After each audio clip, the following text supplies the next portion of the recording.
Well, they did it. The best fourth place team is now in the ALCS.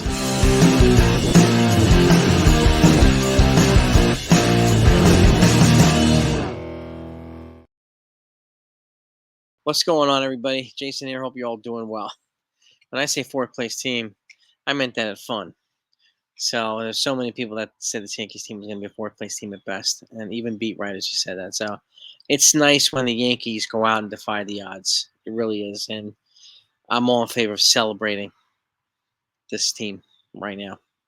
Okay, they're in the ALCS. We haven't figured out who they're going to play yet. You know, the Guardians and the Tigers play Game 5 tomorrow.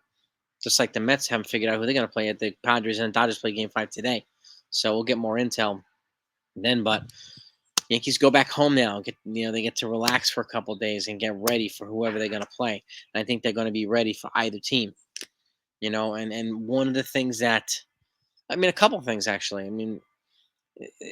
Even Jorge Posada said, when they asked him, "What are you looking for in this team?" He's looking for more attitude, more kind of fire in the belly. Well, they've showed that, and he's even credited them for it too. The chemistry in this team right now is really good, really good. And I don't know if you've noticed, but something I've been paying attention to is they have not been playing their best baseball recently. I mean, the Mets have, the Padres have, and it looks like the Dodgers have. Okay, that's not to say they won't continue to do that, but it looks to me like the Yankees are on the upswing right now towards playing better in the ALCS, and if they make it to the World Series, playing their best in the World Series. So, and this is the long grind, right? 162 game season plus 11 more wins, and it looks like the Yankees are rounding in the shape at the right time. Again, let me know if you noticed that too. And you can agree with me or disagree. It's totally cool. And that's why I like to have these type of discussions. So if you're not sub to the channel, just put that sub button, please. And hit all the notifications that as well. When I go live, celebrate hopefully more stuff, you can join us, put a party. Okay. And when news comes out, I got a lot of news coming. And even in the off season, we'll be giving football news too, because we'll be covering football all off season now too. So it's not going to stop. It's only going to get more comprehensive and even better. So right now, our Yankees are playing some pretty darn good baseball. And it was nice to see them celebrate, take a little bit of a load off. But I do think they should play with a little bit of a chip on their shoulder if I were them. What do I mean by that? Well, they were painted as a fourth place team at best, was 70 plus wins. And, they won 94. And the best record in the AL, home field advantage, AL East champs. All those things they did. Despite all the hate that Aaron Boone gets, all the hate that Brian Cashman gets, all the hate that a lot of Yankees players get, they still did it. So I'd like to credit them for that. And for some reason, folks tell me that I'm either attacking or being negative. If it makes me the villain to proudly stand by my Yankees no matter what, I'll wear that badge with pride every day, every single day, without hesitation. This team is I love this team. And I don't abandon them when they're bad. Stick all the time. We try to do our part as a community to help them navigate through the hard times in the season, And I did speak to a member of the press recently this week. They even confirmed to me that they do listen to fans, even content creators. I'm sure they filter out the ones that trash on the basis, and why wouldn't they? Especially when you're trashing without giving any constructive criticism or constructive feedback in return. That's just noise, okay? But they do listen to people. They have a whole department dedicated to it, okay? So that's one reason why, not even knowing that before this week, one reason why I stick by this team and I defend players like Giancarlo Stanton and Clay Holmes and IKF when he was here and all that stuff. When these guys are here, they're my guys, okay? And whether they've signed in free agency or traded here or brought up through it's just, I don't care. When they're Yankees, I got their backs. And I appreciate everybody else that does too. Doesn't mean we can't be critical of them. We can absolutely be critical, right? But we're not going to abandon them or trash them and all that stuff. At least I'm not going to. Okay, I don't see any value in that at all. But it's kind of nice. And it's also kind of nice when you're celebrating these wins. All the haters who've been trashing them for months, they're nowhere to be found on the live streams. Nowhere. I'm not going to name call people. There's no need for that. But you know who you are. Other people know who you are. Okay? It is what it is. That's, if you want to reside in that circle, go right ahead. Go right ahead. I'm going to enjoy this moment. Hopefully you do too.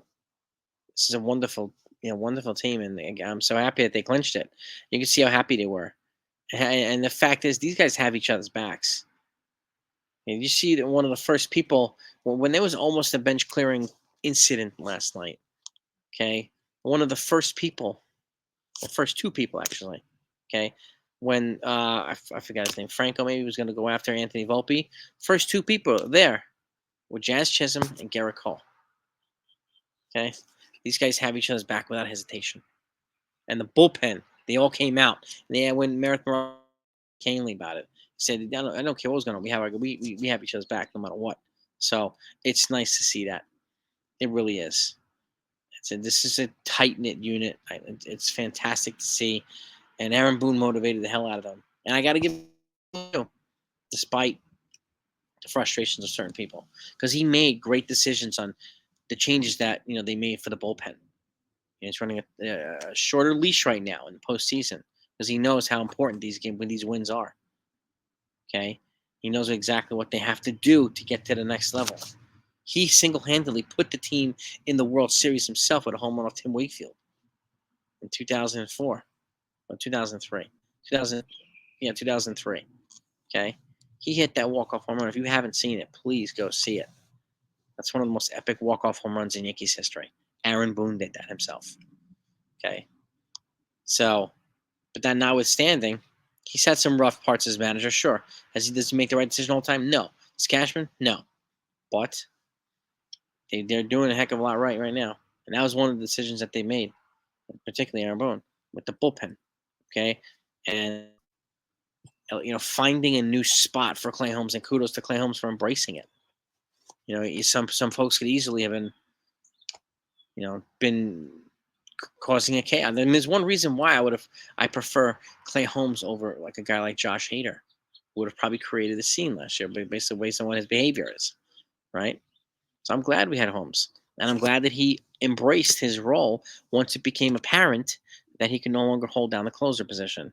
And thankfully, we had Luke Weaver step in his place. It's almost like we made these acquisitions at the trade deadline, and we didn't even make these trades. We had them already. We just repositioned them.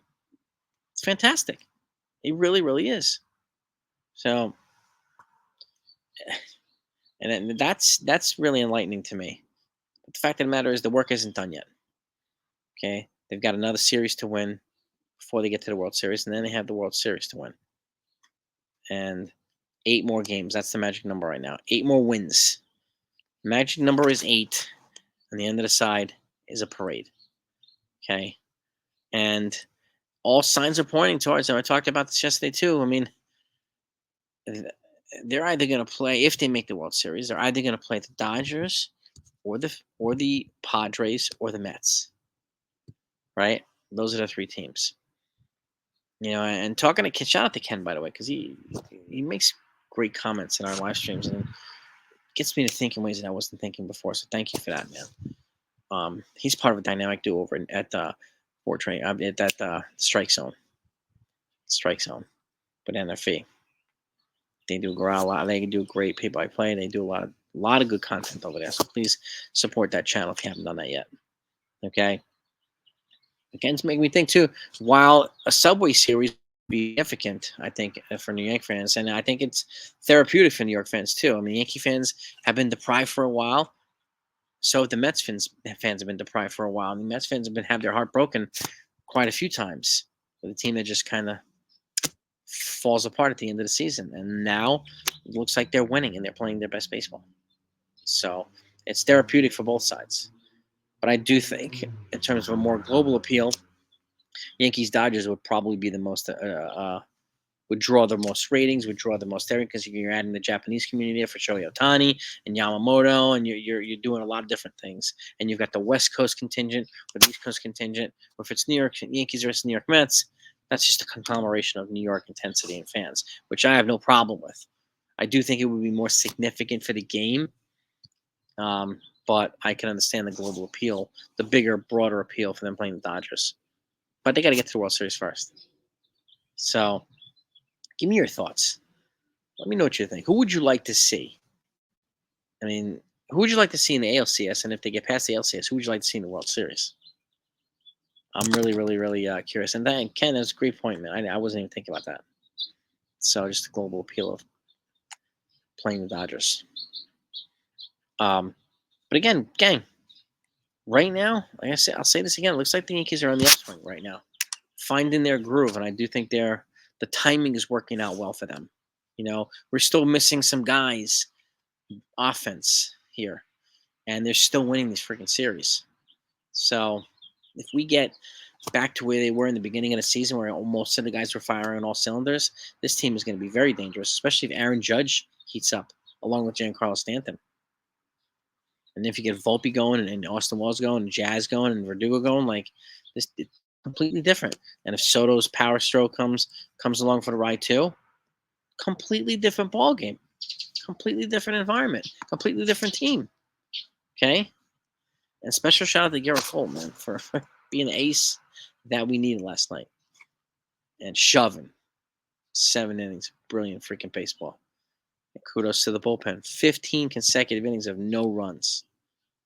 And you guys have really, really come together as a unit out there. So I'm very happy for all of you. But I just wanted to say that today. Time to celebrate. Let's enjoy it. But the work is not done yet. Now, let's plan. Let's help them get ready. Next up is the ALCS, then the World Series. 2 steps away, baby. 2 steps away. Go Yankees.